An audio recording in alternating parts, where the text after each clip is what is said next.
नमस्कार दोस्तों, मैं विवेक एक बार फिर से अपने YouTube channel stock trading technique पर आपका हार्दिक स्वागत करता हूं। दोस्तों चलिए फिर से उन्हीं 10 स्टॉक्स के ऊपर बात करते हैं जिसके ऊपर मैं अपना ओपिनियन रोज आपके साथ शेयर करता हूं। फ्राइडे की परफॉर्मेंस कैसी रही वो तो आप मेरी वीडियो के साथ एनालाइज कर सकते हैं जो मैंने पिछली वीडियो अपलोड की थी। अब मंडे के लिए यानी 26 अक्टूबर के लिए क्या पॉसिबिलिटीज बनती हैं इन 10 स्टॉक्स में, चलिए उसको एक बार डिस्कस करते हैं। देखिए अल्ट्राटेक सीमेंट 2 दिन की लगातार गिरावट और एक अहम सपोर्ट के ऊपर खड़ा है। 4480 का सपोर्ट जो है, अगर यहां से ये नीचे गया तो आप ये मान लीजिए कि तकरीबन 100 पॉइंट्स की एक बहुत तेजी वाला फॉल नीचे की तरफ देखना मिल सकता है। और क्योंकि इसके अंदर हम ऑलरेडी ओवरबॉट थे तो करेक्शन बिल्कुल बनती थी। और मैंने आपको पिछले अपनी वीडियो, अगर मेरी 2-3 वीडियो पिछली देखेंगे तो मैंने आपको बताया था कि 47 का ये जो मैंने ऊपर टारगेट लगाया था 4730 का, इसके ऊपर मुझे प्राइसेस नहीं दिख रहा। देखिए उसी को छुआ और वहां से नीचे की तरफ करेक्शन एक दिन पहले देखने को मिली और फ्राइडे में हम वहीं खुले और वहीं से हम नीचे गिरे। तो मुझे पर्सनली लगता है कि 4490 ब्रेक करेगा और ब्रेक करने के बाद 4400 एक बार हम टच कर सकते हैं। तो बाइंग की तो बिल्कुल सलाह नहीं होगी।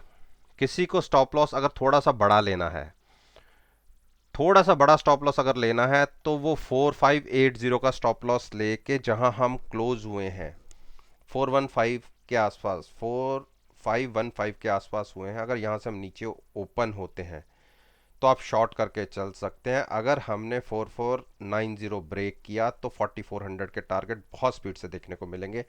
बाइंग की अभी बिल्कुल मत सोचिएगा। एक करेक्शन एक्सपेक्टेड थी और जो देखने को मिली फ्राइडे के सेशन में, तो हम इसमें शॉर्ट की तरफ अपना व्यू जनरेट करेंगे। पॉसिबिलिटी 95% हमें ट्रेड नीचे की तरफ देखने को मिलेगा जैसा हमने उम्मीद की है। गेल गेल ने आज एक करेक्शन दिखाई लेकिन अभी नेगेटिव नहीं हुआ स्टॉक। नेगेटिव ये तब होगा जब ये नीचे की तरफ ये मान लीजिए कि 86 ब्रेक करके नीचे ट्रेड करना शुरू करेगा। तो जब तक इसके ऊपर बना हुआ है शॉर्ट मत कीजिए। बाइंग नहीं करनी तो कोई बात नहीं। ट्रेंड एक बार हम देख लेते हैं। ट्रेंड देखते हैं। ट्रेंड अभी बुलिश है। देखिए यहां देखिए ट्रेंड बुलिश है। एक कैंडल्स की वजह से हम ये नहीं कह सकते ट्रेंड रिवर्सल हो गया। तो लेट्स वेट एंड वॉच। अगर किसी को बाइंग के साथ जाना है तो आप स्टॉप लॉस ले सकते हैं 86 का, जहां हम 8750 के आसपास क्लोज हुए हैं। नीचे की यानी बाइंग में हम तब बैठेंगे कम से कम आज की जो क्लोजिंग रही है 8760 की, इसके ऊपर की ओपनिंग आए और कंटिन्यूस प्राइस 20 से 25 मिनट ऊपर ट्रेड होता रहे तो उस केस में आप 86 का स्टॉप लॉस के साथ बाइंग कर सकते हैं। टारगेट होगा 90 का। लेकिन अगर प्राइस 86 ब्रेक कर देता है, जो स्टॉप लॉस के साथ ट्रेड नहीं करते, अगर 86 ब्रेक कर देता तो अपनी लॉन्ग पोजीशन से एग्जिट हो जाइएगा। लेकिन अभी तक ट्रेंड पॉजिटिव है। बाइंग में ही बैठने की प्रॉफिट ज्यादा देखने को मिल सकता है। स्ट्रेंथ 85% स्ट्रेंथ पॉजिटिव है। टाटा मोटर्स, देखिए टाटा मोटर्स में मेरी अपनी पोजीशन है। मैंने आपसे कहा था कि 135 के ऊपर की क्लोजिंग में मैं बाइंग करूंगा। बिल्कुल मैंने 135 की क्लोजिंग के ऊपर बाइंग की है 136.50 के प्राइस के ऊपर। तो मुझे इसमें स्ट्रेंथ दिखती है। टारगेट इसका 150 के आसपास तक का होना चाहिए। तो लॉन्ग पोजीशन में मैं बैठा हुआ तो इसलिए शॉर्ट तो अभी बिल्कुल नहीं बनती क्योंकि ट्रेंड रिवर्सल हो चुका है। कि यहां से देखिए एक MACD इंडिकेशन हमें दे रहा है बुलिश रिवर्सल का, तो इसीलिए मैंने भी पोजीशन इसमें क्रिएट की है। तो इसलिए शॉर्ट की हम बिल्कुल नहीं सोचेंगे। बाइंग में बैठिए। स्टॉप लॉस होगा 135 का। फ्लैट टू पॉजिटिव ओपन होता है जो जिन्होंने पोजीशन बनानी है अभी 135 के ऊपर का स्टॉप लॉस लेके अगर हम जहां क्लोज हुए हैं 137.25 उसके आसपास जहां उसके ऊपर प्राइस खुलता है तो बिल्कुल आप बाइंग करके चल सकते हैं। केवल 15 से 20 मिनट देख लीजिएगा, वेट कर लीजिएगा। शॉर्ट बिल्कुल मत सोचिए। यूपीएल यूपीएल देखिए एक नीचे का 445 का प्राइस है, उसके आसपास ही कंसोलिडेट कर रहा है। तो मेरे को लगता नहीं कि 445 का प्राइस ब्रेक होगा। तो हाँ, मैं अभी लॉन्ग की पोजीशन लेने के लिए नहीं कह रहा, क्योंकि अभी ट्रेंड वीक है। देखिए अगर मैं आरएसआई की बात करूं तो ओवरसोल्ड हो चुकी है। देखिए 28 के नीचे ट्रेड कर रही है और बिल्कुल एक जंप बनता है, लेकिन वो जब स्टार्ट होगा तो भी हम उसको लेंगे, लेकिन अभी यहाँ पे हम ट्रैप नहीं होना सकते। आरएसआई जो 28 के आसपास है, 25 भी हो सकती है, 20 भी हो सकती है। ऐसा कोई वो नहीं है कि 30 के आसपास हमें बाइंग ही करके चलना है, लेकिन हमें ट्रेंड रिवर्सल का वेट करना है। जब वो कैंडल हमें देखने को मिलेगी तो हम एक बाइंग की तरफ पोजीशन लेंगे। अभी वेट एंड वॉच कीजिए, कोई पोजीशन मत लीजिए, ना शॉर्ट की ना बाई की। आईओसी आईओसी ने एक कोशिश की 80 को ब्रेक करने की, लेकिन वहां से रिजेक्शन मिली और लोअर साइड पर क्लोज हुआ। और ये जो बेरिश हैमर क्रिएट हुआ है, ये हमें कोई अच्छी स्ट्रेंथ इंडिकेशन नहीं कर रहा। देखिए नो डाउट ट्रेंड बुलिश है, लेकिन जैसी कैंडल जनरेट हुआ है हाई से प्राइस ने लोअर साइड पे क्लोजिंग दी है। तो कॉन्शियस होकर ट्रेड लीजिएगा, वेट कीजिए कल की कैंडल का। अगर आज की क्लोजिंग से ऊपर कैंडल ओपन होती है, यानी प्राइस ओपन होता है 7840 से ऊपर ओपन होता है और कंटिन्यूस ऊपर ही ट्रेड करता रहता है, तो जो फ्राइडे की क्लोजिंग रही है उसी का स्टॉप लॉस लीजिए। प्राइस 7945 के आसपास जाए तो आप बाय कर सकते हैं। टारगेट 80 तो है ही, अगर 80 क्रॉस हो गया तो हम 85 तक के भी टारगेट इजीली देखने को मिल सकते हैं। शॉर्ट बिल्कुल मत सोचिएगा, शॉर्ट सोचेंगे जब प्राइस 75 को नीचे ब्रेक करेगा। ट्रेंड अभी पॉजिटिव है, लेकिन मैं स्कैंडल को देखते हुए ये आपसे कह रहा हूं कि बेरिश हैमर बना है, तो कॉन्शियस होने की बात बनती है। हीरो मोटोकॉर्प ने 4 दिन की जो इतनी बड़ी गिरावट के बाद प्राइस 3050 के आसपास संभल गया, जो इसका 50 डेज मूविंग एवरेज था। देखिए यहाँ इसने लगाया 3065, वो मूविंग एवरेज बनता था 3058, केवल 6 से 7 पॉइंट से यहाँ से संभल गया प्राइस, जो अच्छी बात है। अब इसको एक ऊपर की तरफ रेजिस्टेंस फेस करनी पड़ेगी 3170 की। अगर इसके ऊपर निकल जाता है और 3200 क्रॉस कर जाता है तो फिर एक 150 पॉइंट्स की मूव अपसाइड को देखने को मिल सकती है। अदरवाइज मैं तो कहता हूं कि जब तक 3170 और नीचे की तरफ 3060, ये 100 पॉइंट्स की जो रेंज है, इसके बीच में ट्रेड ना ही लीजिए तो अच्छा है। रीजन है हम एक्सपायरी वीक के अंदर है, तो एक बड़ी मूव किसी भी तरफ की देखने को मिल सकती है। पहले वो मूव स्टार्ट होने दीजिए, फिर हम उस तरफ की ट्रेड लेंगे। अब बात कर लेता हूं टाइटन। टाइटन एक रेंज बाउंड है। देखिए जो 9 दिन की मूविंग एवरेज और मेरी ये ऊपर ट्रेंड लाइन है, इसके बीच ही प्राइस मूव कर रहा है।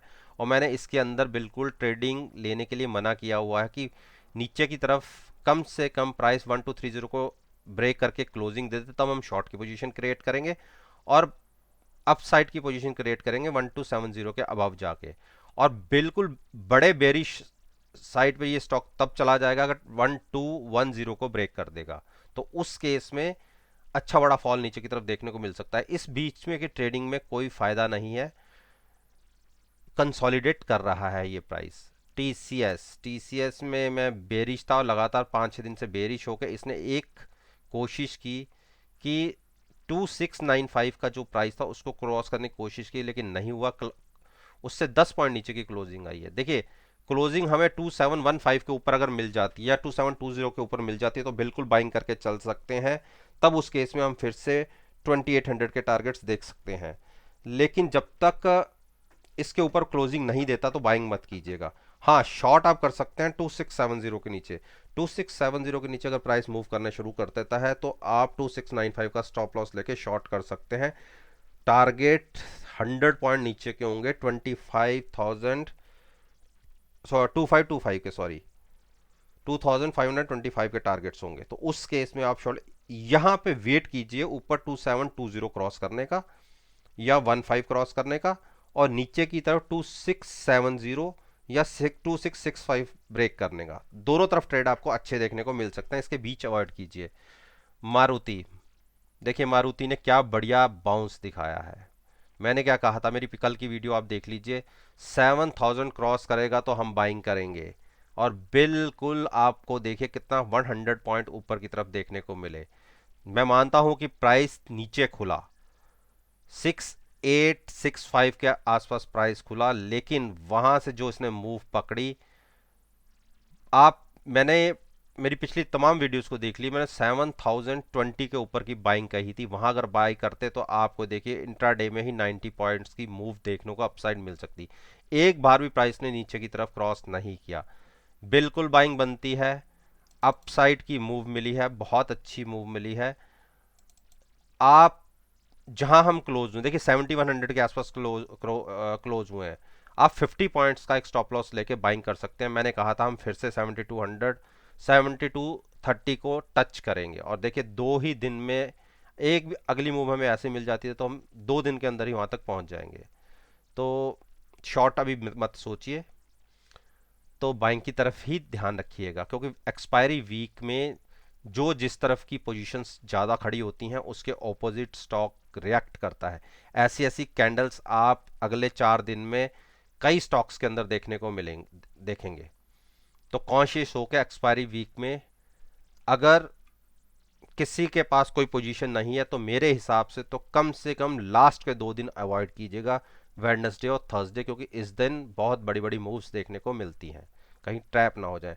तो ब्रिटेनिया, देखिए ब्रिटेनिया ने एक कंसोलिडेट जो हो रहा था पिछले 3-4 महीने में, उसको कितने बड़े उससे वॉल्यूम्स के साथ ब्रेक किया नीचे की तरफ, और पिछले 2 दिन से प्राइस थोड़े से दायरे में कंसोलिडेट कर रहा है। अब ये हो सकता है कि इस वीक के अंदर हम इसको 3600 तक देखें अपसाइड पर। तो देखिए ट्रेंड वीक है, क्योंकि पोजीशन शॉर्ट में क्रिएट हो गई हैं बहुत सारी।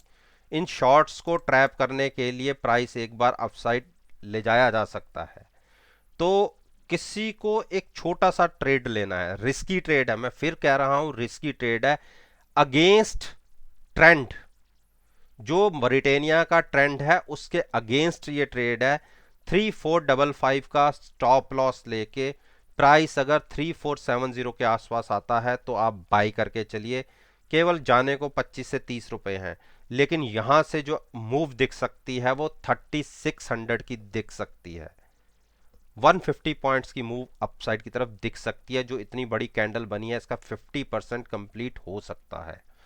तो फिर मैं कह रहा हूं, मैं ब्रिटेनिया के ट्रेंड के अगेंस्ट ये ट्रेड कह रहा हूं, तो कॉन्शियस होकर ये ट्रेड लेना बनता है विद स्ट्रिक्ट स्टॉप लॉस।